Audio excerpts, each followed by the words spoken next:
Following a meeting of more than 100 environment ministers in Kenya's capital, Nairobi, and after a year which saw further evidence of global warming, food shortages and the worst financial crisis in decades, there are growing calls for a new approach to the world economy.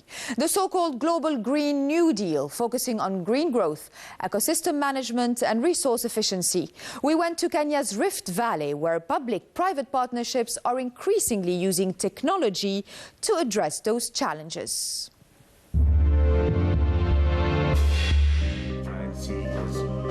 When John Muraguri Waibochi was approached to develop a technology solution to trace Kenya's livestock, a requirement for exports to the EU, he and his team came up with an innovative tagging system. Two major benefits. One is access to export markets. Secondly is security. So there is cattle rustling that happens, and basically there's theft of cattle. And what we're able to do with this solution is be able to track any particular cattle at any particular place, who owns it, where is it. John's company, Virtual City, teamed up with Microsoft Unlimited Potential and developed a system based on RFID, or radio frequency identification device, which stores key data, including origin, ownership, breed, age and sex. Each device contains a microchip encoded with a unique number that can further be linked to the trade and movement details. Technology is not only helping Kenyan farmers to securely and efficiently store relevant data about their cattle, it's also providing them with enhanced economic opportunities given the EU's stricter import regulations. Access to relevant research has also improved, critical to endangered tribes like the Ogieks. This woman says they don't have a place to live or anything to eat anymore. All because the Mao forest, their natural habitat, is destroyed and its main stream polluted. The River Njoro in western Kenya is a lifeline for 300,000 people. It empties here into Lake Nakuru, famous for its resident flamingos. But this critical watershed is under threat due to population growth and increased farming. For the last 5 years, the lake has also been shrinking. Just where you can see where we are standing, it used to be within the lake.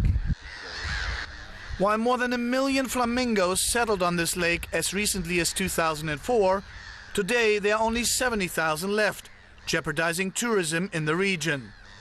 But the biggest problem for local residents, the quality and quantity of the water. The Sustainable Management of Watershed, or SUMAWA, is a research initiative aimed to improve the long-term health of the Njoro watershed. From our research, we have found that this water is highly polluted. Its bacterial count, or coliform count, is well above what is recommended by WHO or anybody else, while good water should only have a count of 0 coliform. But here, 24 is the best we have got, and we have gone as high as 100,000.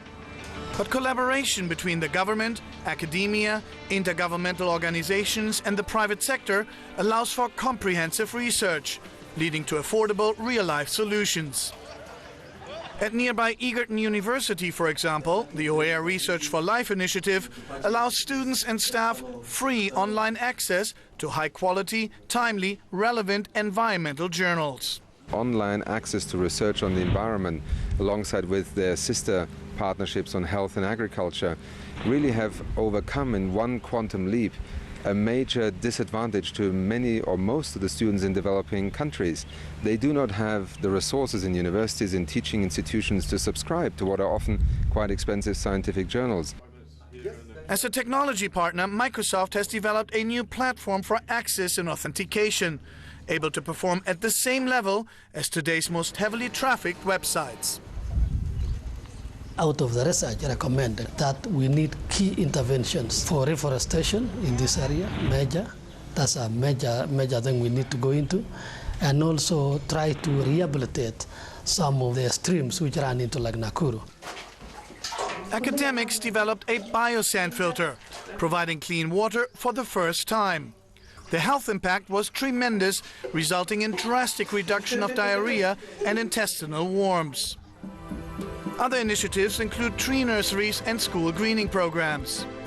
The endangered Ogiek tribe hopes to rehabilitate the Mao forest by planting 50,000 tree seedlings. And the children at Ndarugo Primary School are trained early on to protect their natural habitat. In fact, they are taught a sense of belonging by planting the trees and calling them their own. Although many challenges remain, partnerships are addressing real-world problems in Africa, providing innovative solutions to the people who need it most.